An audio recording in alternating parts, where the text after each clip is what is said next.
사랑하는 성도 여러분, 안녕하십니까? 오늘은 하박국 말씀을 보도록 하겠습니다. 하박국 2장 3절로 4절을 보시겠습니다. 우선 하박국의 이름의 뜻은 깨하는 자, 허그하는 자죠. 깨하는 자. 하박국의 시대적 배경을 살펴보면 주전 600년경, 이 시기는 북이스라엘은 이미 멸망한 상태입니다. BC 722년에. 그리고 100년 후 남유다는 어려운 시기를 겪게 되죠. 바빌론의 성장, 그리고 아수르의 쇠퇴라고 하는 이런 시대적 배경을 가지고 있습니다. 남유다의 그 외교는 아주 어려운 상황에 처하게 되어 있죠. 곧 남유다도 멸망하게 되는데 BC 바빌론에 의해서 BC 587년에 망하게 됩니다. 이런 중간기에 놓여 있는 상태가 이외 하박국의 시대적 배경이 되겠습니다. 하박국은 다른 선지서와는 달리 접근하는 방식이 좀 다릅니다. 하나님께서 항변하는 형식을 취하고 있죠. 하나님에게 항변하는 형식을 취하고 있다는 것입니다. 종교적으로 그리고 도덕적으로 부패가 극에 달하여 하나님의 율법이 완전히 도외시되고 공의가 땅에 떨어져 있는 그런 시대적 상황입니다. 하박국은 유다왕 여호야김의 그 폭군, 그런 정책으로 무지한 사람들을 죽이고 탄압하고 부정과 착취가 만행되고 악이 득세하고 의인이 멸시를 받는 이 암흑 시대에 사역했던 선지자입니다. 여호야김은 요시야가 서비다를 통해 얻은 아들, 그를 원래 엘리야김이라고 불렀습니다. 그런데 여호야김의 이 악한 통치 약 11년간의 불공정하고 압제 그리고 살인이 이 왕의 특징이었죠. 자, 이런 상황에서 하박국 선지자의 의문과 절규가 이렇게 시작이 됩니다. 1절 2절의 말씀을 볼까요? 하나님, 살려달라고 이렇게 부르짖어도 듣지 아니하시고 폭력이다 하고 외쳐도 구해주지 않으시니 주님 언제까지 이러실 겁니까? 하나님께 지금 항변하고 있는 것입니다. 이런 혼란 속에서 왜 하나님은 함께 하지 않는가? 함께 하지 않는가? 이것도 의문이죠. 그리고 항변하는 소리로 이렇게 시작하는데 1장 3절을 보시면 어찌하여 나로 불의를 보게 하십니까? 백성들이 하나님을 떠나고 있습니다. 정의가 사라졌습니다. 백성들이 율법을 떠났습니다. 왜 이렇게 보고만 계시는 겁니까? 어떻게 좀 때려서라도 징계를 좀 해서라도 어떻게 좀 해보세요. 이 백성을 바르게 세워주셔야 하지 않겠습니까? 하박국 선지자는 불의가 가득한 세상을 바라보며 하나님께 어찌하여라는 의문을 제기합니다. 여호와여, 내가 부르짖어도 주께서 듣지 아니하시니 어느 때까지입니까? 내가 강포로 말미암아 외치도 주께서 구원하지 아니하시나이다. How long? How long? Why? Why do you make me look at injustice? 어찌하여 내게 죄악을 보게 하시며 패역을 눈으로 보게 하시나이까? 급탈과 강포가 내 앞에 있고 변론과 분쟁이 있나이다. 이런 항변에 하나님은 대답합니다. 1장 6절 말씀을 보십시오. 이는 내가 사납고 성급한 민족인 갈대아인을 일으키노니 그들이 넓은 땅을 행군하면서 그들의 소유가 아닌 처소들을 차지할 것이다. 이스라엘 백성을 징계하기 위하여 갈대 사람 즉 바벨론을 사용하시겠다는 겁니다. 그 나라로 하여금 예루살렘을 점령하시겠다는 겁니다. 그들은 누굽니까? 그들은 무섭고 두려우며 그들의 심판과 그들의 위험이 자신들에게 나올 것이라. 8절 말씀 보세요. 그들의 말들은 표범보다도 빠르고 저녁 이리들보다도 사나우며 또 그들의 기병들은 널리 퍼지고 또 먼 곳으로부터 오리니 그들은 급히 먹으려는 독수리처럼 날아오리라. 그들은 다 폭력을 행사하러 오리니 그들의 얼굴이 동풍처럼 삼킬 것이요 또 그들은 사로잡힌 자들을 모래처럼 모으리라. 그들은 왕들을 조롱할 것이요 고관들은 그들에게 조소를 받으리라. 그들은 모든 요새를 부수리니 이는 그들이 흙을 쌓아 올려서 그것을 취할 것입니다. 하나님의 말씀을 들은 하박국은 정말로 놀라 자빠질 지경입니다.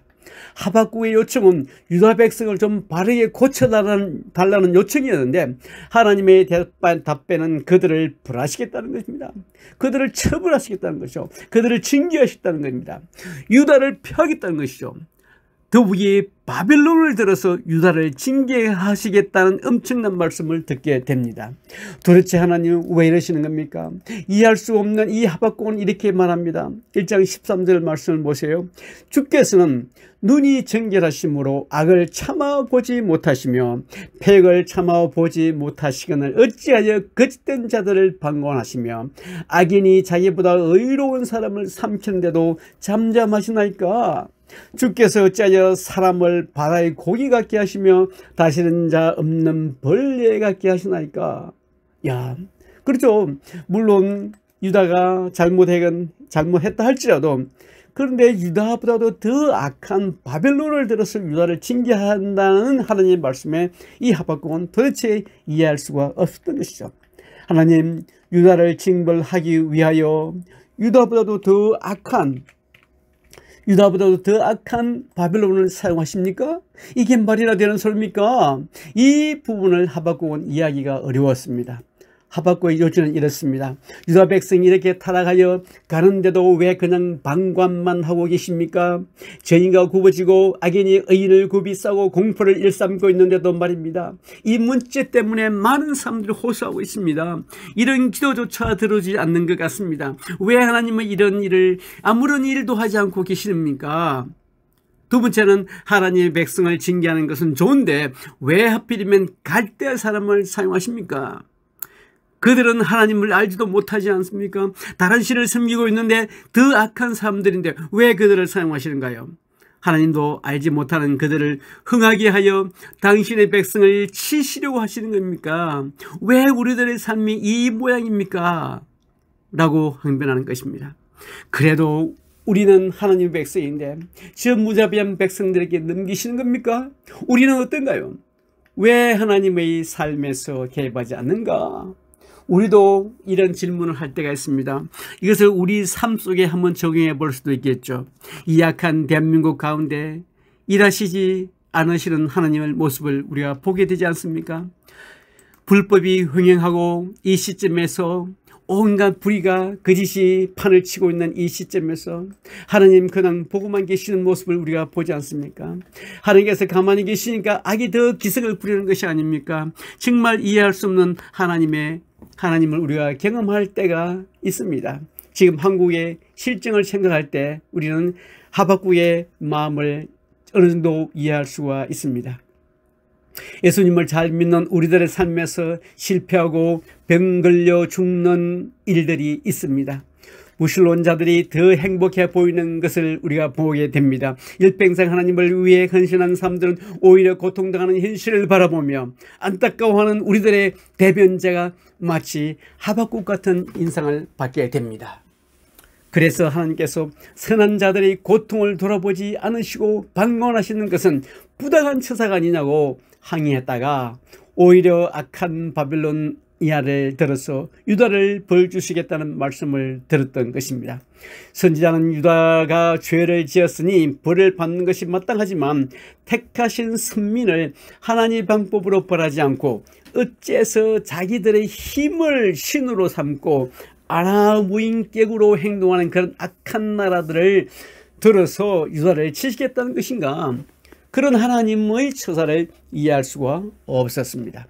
하박국은 백성들의 죄 때문에 바빌론이 곧 쳐들어오는 위기가 닥칠 것이고 그 위기가 마침내 유다를 포로로 만들 것을 잘 알았습니다. 하박국은 이 위기를 유다에게 미리 경고했으며 하나님과 그 백성의 원수이며 우상 숭배에 빠지고 불의한 바빌론에 대하여 하나님의 심판이 임할 것을 예언했습니다. 이렇게 하나님과 한바탕 하고 난 다음에 망대에 가서 지금 말을 하는 것이죠. 망대에 가서 하나님께서 뭐라고 말씀하시는지 듣고 싶어 하는 것입니다. 하나님의 대답을 들어보자고 하는 것이죠. 하박국 2장 1절 봅니다. 내가 파수하는 곳에서 서며 성루에 서리라. 그가 내게 무엇이라 말씀하실는지 기다리고 바라보며 나의 질문에 대하여 어떻게 대답하실는지 보리라 하였더니 여호와께서 내게 대답하여 이르시되 너는 이 묵시를 기록하여 판에 명백히 새기되 달려가면서도 읽을 수 있게 하라. 이 묵시는 정한 때가 있나니 그 종말이 속히 이르겠고 결코 거짓되지 아니하리라. 비록 더딜지라도 기다리라. 비록 더딜지라도 기다리라. 지체되지 않고 반드시 응하리라. 보라 그의 마음은 교만하여 그 속에서 정직하지 못하나 의인은 그의 믿음으로 말미암아 살리라. 의인은 그의 믿음으로 말미암아 살리라. 오늘 말씀을 보면 5분의 화가 있을진저라는 내용이 나옵니다. 5분의 너는 망한다는 것이죠. 2장 6절 말씀을 보시겠습니다. 정복당한 자 모두가 분정되는 노래를 지어서 정복자를 비웃으며 비웃는 시를 지어서 정복자를 욕하지 않겠느냐. 그들이 너를 보고 남의 것을 긁어 모아 내 것을 삼는 자야. 너는 망한다. 예, 남의 것을 긁어 모아서 그죠? 자기 것으로 만드는 자들이 있다는 겁니다. 그 사람 반드시 망한다. 빼앗은 것으로 부자가 된 자가 있다는 거죠. 내가 언제까지 그렇게 할 것이냐 이거죠. 그거 반드시 망한다는 겁니다. 빚쟁이들이 갑자기 들이닥치지 않느냐. 그들이 잠에서 깨어서 너를 괴롭히지 않겠느냐. 내가 그들에게 틀리지 않겠느냐. 예, 이런 불의한 자들을 하나님께서 책망하신다는 내용이 첫 번째입니다. 두 번째는 2장 9절 말씀을 보세요. 그들이 너를 보고 내 집을 부유하게 하려고 부당한 이득을 탐내는 자야. 예, 부당한 이득을 탐내는 자. 높은 곳에 둥지를 틀고 재앙에서 벗어나려고 하지만 너는 망한다는 것입니다. 내가 민족을 꿰어서 망하게 한 것이 너희 집안에 화를 불러들인 것이고 너 스스로 죄를 지은 것이다. 담에서 돌들이 부르짖고 집에서 들보가 대답할 것이다. 예, 이렇게 불의로 이득을 탐하는 자, 너 망한다. 세 번째는 2장 12절입니다. 그들이 너를 보고 피로 마음을 세우며 불의로 성읍을 건축한 자, 너 망한다. 내가 백성들을 잡아다가 죽였지만 그들이 애써 한 일이 다 헛수고가 되고 그들이 세운 것이 다 불타 없어질 것이니 이것이 바로 나 만군의 주가 하는 일이 아니겠느냐. 네 번째는 그들이 너를 보고 홧김에 이웃에게 술을 퍼먹이고 술에 취하여 골아 떨어지게 하고 그 알몸을 훔쳐보는 자. 예, 그 알몸을 훔쳐보는 자 너 망한다. 그러니까 이렇게 한 사람들이 있었다는 것이죠. 유다 백성들 중에. 그리고 영광은커녕 실컷 능욕이나 당할 것이다. 이제 내가 마시고 골아 떨어져서 내 몸을 드러내게 될 것이다. 네가 너 알몸 훔쳐봤지? 너도 마찬가지가 될 것이라는 거죠. 주의 오른손에 들린 심판의 잔이 내게 이를 것이니 더러운 욕이 내 영광을 가릴 것이다. 자, 이제 5번째 화는 뭐냐면 우상을 무엇에다 쓸 수 있겠느냐. 사람이 새겨서 만든 것이 아니냐. 거짓이나 가르치는 부어 만든 우상에게서 무엇을 얻을 수 있겠느냐. 그것을 만든 자가 자신이 만든 것을 의지하고 있지만 그것은 말도 못하는 우상이 아니냐. 그러니까 이 우상 숭배한 자들 다 망한다는 것입니다. 나무대로 깨어나라 하며 말 못한 돌도로 일어나라 하는 자야, 너 망한다. 그것이 너를 지키겠느냐? 기껏 금과 은으로 입힌 것뿐인데 은으로 입힌 것뿐인데 그 안에 생기라고는 전혀 없는 것이 아니냐. 너 우상 숭배하는 자들 너 망한다. 자, 이 5가지 화를 전합니다. 결론은 뭐냐? 여호와는 그 성전에 계시니 온 땅은 그 앞에서 잠잠할지니라 하시니라. 남의 것을 긁고 모아 이렇게 부자가 된 사람들 다 망한다는 말씀을 해주고 있습니다. 그의 마음은 교만하고 그의 속에서 정직하지 못하니라. 그러나 의인은 믿음으로 말미암아 살리라. 예, 남의 것으로 자기 것을 만든 사람, 부당한 이득을 탐내는 사람들, 불의로 성읍을 건축하는 자들, 이웃에게 술을 퍼머이고 술에 취하여 골아 떨어지게 하고는 그 알몸을 헤쳐보는 자, 그리고 우상 숭배하는 자 다 망한다는 것입니다. 반드시 망한다는 것이나 그러니 잠잠하라는 것입니다. 종말이 반드시 오는 것입니다. 종말이 속히 온다는 것입니다. 반드시 응한다는 것입니다. 하나님이 저희가 반드시 이루어진다는 말씀입니다. 기다리라고 하십니다. 반드시 이루어진다는 것이죠. 그리고 하나님은 말씀하십니다. 의인은 믿음으로 말미암아 산다는 것입니다. 이것이 하나님의 처방전입니다. 우리의 항해에 대한 하나님의 답변은 믿음으로 살아라. 이 믿음으로 살아라는 단어가 이 히브리어 단어로 에무나라는 단어입니다. 이 에무나는 믿음이라는 뜻도 있지만 주로 성실함, 그리고 진실함, 정직함. 그러니까 의인은 어떤 상황에서도 성실하고 진실하게 정직하게 살아간다는 것입니다. 혼란 속에서도 정직하고 진실하게 살아가라고 공고하시는 것입니다. 이 세상에서 역사상 가장 부당했던 자리는 어디일까요? 죄가 없으신 우리 예수님께서 죄 있는 많은 사람들로부터 비난당하고 조롱당하신 그 자리야말로 가장 부당한 자리가 아니겠습니까? 죄인에 의해 의인이 죽임당했던 그 자리가 가장 부당한 자리였습니다. 그런 부당함 가운데서도 당당히 죽음을 받아들이셨습니다. 우리의 구원을 위하여, 구속사를 완성하기 위하여, 바로 저와 여러분을 위하여 하나님께서는 그 모든 수치를 감당하셨습니다. 하나님의 깊은 섭리를 알고 난 후 하박국은 이렇게 고백합니다. 3장 16절 보십시오. 내가 들었으므로 내 창자가 흔들렸고 그 목소리로 말미암아 내 입술이 떨렸도다.